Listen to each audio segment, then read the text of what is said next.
বাংলাদেশে ভাত খাই আর কুলি ফেলে ইন্ডিয়ায়, এরকম একটা বর্ডার অঞ্চলের বাড়ি আমার। বর্তমান স্বরাষ্ট্রমন্ত্রী অত্যন্ত চমৎকার, অত্যন্ত সুন্দর কথা বলেন, দাড়ি কমা সেমিকোলন দিয়ে কথা বলতে পারেন। এত স্মার্ট স্বরাষ্ট্রমন্ত্রী আমরা আর কোনোদিন পাইনি। দুর্নীতির বিরুদ্ধে আসুন আমরা একমত হই, চাঁদাবাজের বিরুদ্ধে আসুন আমরা একমত হই, সন্ত্রাসের বিরুদ্ধে আসুন আমরা একমত হই, শিক্ষা প্রতিষ্ঠানের অরাজকতার বিরুদ্ধে আসুন আমরা একমত হই। এই জাতিকে নতুন একটি স্বপ্ন দেখাই। আমরা যে অঞ্চলের বসবাস করি সেই অঞ্চলে মাননীয় প্রধানমন্ত্রী কোনোদিন যায়নি। আপনার মাধ্যমে আজকে আমি আমার চুয়াডাঙ্গা ২ নম্বর আসনে মাননীয় প্রধানমন্ত্রীকে দাওয়াত দিয়ে রাখলাম। মাননীয় স্পিকার, আসসালামু আলাইকুম ওয়া রাহমাতুল্লাহ। আলহামদুলিল্লাহি রাব্বিল আলামিন। আপনাকে ধন্যবাদ আমার অঞ্চলের চুয়াডাঙ্গা ২ নম্বর আসনের সম্মানিত ভোটার এবং সম্মানিত জনগণের, যাদের অক্লান্ত পরিশ্রম এবং দোয়া এবং চেষ্টার ফলশ্রুতিতে এই মহান সংসদে দাঁড়িয়ে কথা বলার সুযোগ পেয়েছি। মাননীয় স্পিকার, আমার অঞ্চলটা এমন একটি অঞ্চল যে অঞ্চলে বাংলাদেশের মাননীয় সদস্য, আপনার সময় 4 মিনিট।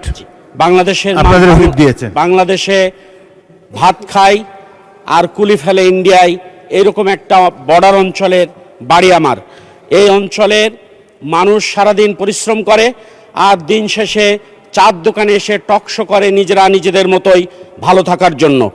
সেই টকশোর কিছু কথা আজকে এই মহান সংসদে বলতে চাই। মাননীয় স্পিকার, বর্তমান প্রধানমন্ত্রীর সহজ সাবলীলভাবে চলাফেরা যে উদ্যোগ তিনি গ্রহণ করেছেন, সেই উদ্যোগগুলো অত্যন্ত চমৎকারভাবে সাধারণ মানুষ গ্রহণ করে। কিন্তু সাধারণ মানুষ এই কথা বলার পর আবার তিনারা বলেন, এই ভালো একজন প্রধানমন্ত্রীর পরেও বাংলাদেশের শিক্ষা প্রতিষ্ঠানগুলো এখনও অস্ত্রের ঝনঝনেনি। কী কারণে হচ্ছে, কী কারণে অস্ত্র হাতে, দা হাতে, কুড়োল হাতে মানুষ শিক্ষা প্রতিষ্ঠানগুলোই ঢুকছে, মানুষকে নির্মমভাবে হত্যা করার চেষ্টা করছে। মাননীয় স্পিকার, আমার অঞ্চলে শুধুমাত্র গরু কেনাকে কেন্দ্র করে আপন সহোদর ভাইকে দিনের বেলায় পিটিয়ে হত্যা করেছিল, তার বিচার এখনো হয়নি। এই রোজার মাসে ইফতারি করার পর আপন সহোদর হাসাদা বাজারে 2 ভাইকে হত্যা করেছে, তার বিচারও এখনো হয়নি। শুধুমাত্র ইটের প্রাচীর দেওয়াকে কেন্দ্র করে একজন আরেকজনকে দিনে দুপুরে হত্যা করে ফেলেছে, সেই বিচারও এখনো হয়নি। ভিজিএফ চাল নিয়ে গ্যাঞ্জামের পর এক দল আর এক দলের উপরে চড়াও হয়ে তাকে হত্যা করেছে, সে বিচারও এখন হয়নি। বাংলাদেশের নয়, আমার অঞ্চলের মানুষ বলেন, বর্তমান স্বরাষ্ট্রমন্ত্রী অত্যন্ত চমৎকার, অত্যন্ত সুন্দর কথা বলেন, দাড়ি কমা সেমিকোলন দিয়ে কথা বলতে পারেন। এত স্মার্ট স্বরাষ্ট্রমন্ত্রী আমরা আর কোনোদিন পাইনি। কিন্তু আইন শৃঙ্খলা পরিস্থিতি তিনি নিয়ন্ত্রণ করতে পারছেন না, কি কারণে এই জাতি সেটা জানতে চাই। সম্মানিত মাননীয় স্পিকার, আমার অঞ্চলের মাদকের ভয়াবহতায় আমাদের সন্তানগুলো দিনের পর দিন নষ্ট হয়ে যাচ্ছে। তাদের বুকের হাড় বেরোনো এবং তাদের চাপা ভাঙা দেখলে মনে হয় তাদের মাজা থেকে প্যান্টটাও পড়ে যায়, এরকম একটা পরিস্থিতি হয়েছে। এই অঞ্চলে একটা রিহাব সেন্টার তৈরির মাধ্যমে মাদক দ্রব্য নিয়ন্ত্রণের জন্য আমি আহ্বান করছি। আমার অঞ্চলে 2টি উপজেলায় ডিগ্রি কলেজ 2টি আছে, কিন্তু মাননীয় স্পিকার, স্বাধীনতার 54 বছর পার হলেও আমার সেই 2টো ডিগ্রি কলেজ এখনো জাতীয়তাকরণ করা হয়নি। আমি জাতীয়করণ করার জন্য উদাত্ত আহ্বান রাখছি। আমার অঞ্চলে একটি মাত্র ভারী শিল্প কেরু অ্যান্ড কোম্পানি।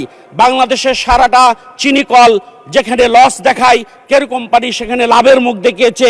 আমি অনুরোধ করব, এটাকে বিএমআরই করে 12 মাস কিভাবে চালানো যায় তার উদ্যোগ গ্রহণ করার জন্য আমি বিনীতভাবে অনুরোধ করতে চাই। সম্মানিত মাননীয় স্পিকার, আজকে আমাদের বেশ খুশি লাগে যখন বিরোধী দলের প্রস্তাব সরকারি দল মানে, সরকারি দলের প্রস্তাব বিরোধী দল মানে, তখন আমাদের মনটা বেশ ভরে যায়।